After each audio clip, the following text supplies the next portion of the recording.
আজকে রাঁধবো নিরামিষ আলু কুমড়ো সজনো ছোলা ভিজানো টমেটো কাটা কাঁচা লঙ্কা আদা ছেঁচে নেব, জিরে শুকনো লঙ্কা ভেজে নেব, আর কারি পাতা আছে।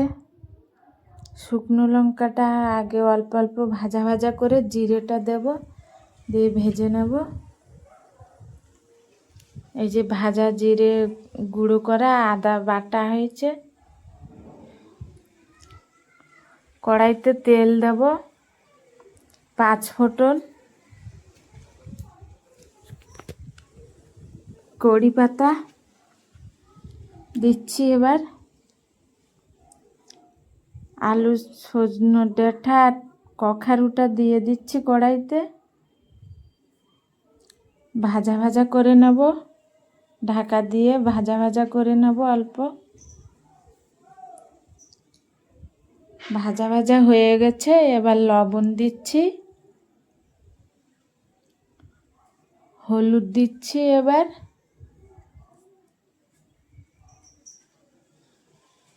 টমেটো দিচ্ছি আর কাঁচা লঙ্কা কাটা,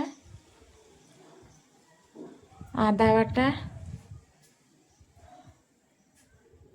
ভিজানো ছোলা দেব। এবার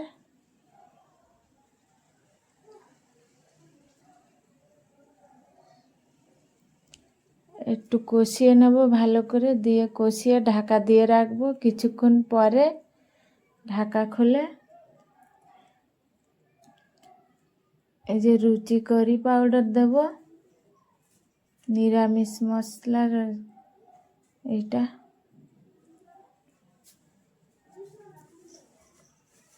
অল্প একটু চিনি,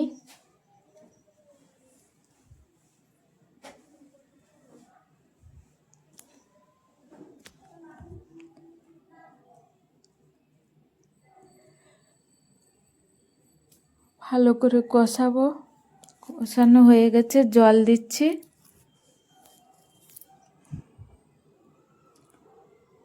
ঢাকা দিয়ে রাখবো। কিছুক্ষণ পরে ঢাকা খুলে তরকারি হয়ে গেছে। এই ভাজা মশলাটা দেব, শুকনো লঙ্কা জিরে ভাজাটা দিয়ে দিয়েছি, দিয়ে নাড়িয়ে চাড়িয়ে হয়ে গেছে। এবার নামিয়ে নেব। হয়ে গেছে।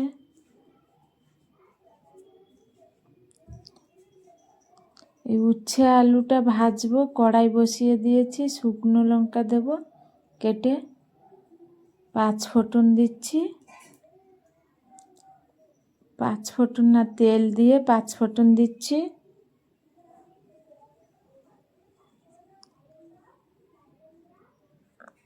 উচ্ছে আলুটা দিচ্ছি, এবার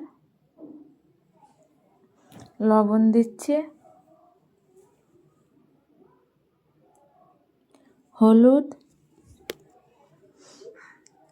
দিয়ে নাড়িয়ে চাড়িয়ে ঢাকা দিয়ে রাখবো। কিছুক্ষণ ভাজা হবে এইগুলো।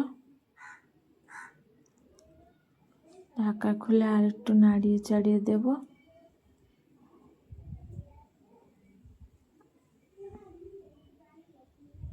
ভাজা হয়ে গেছে।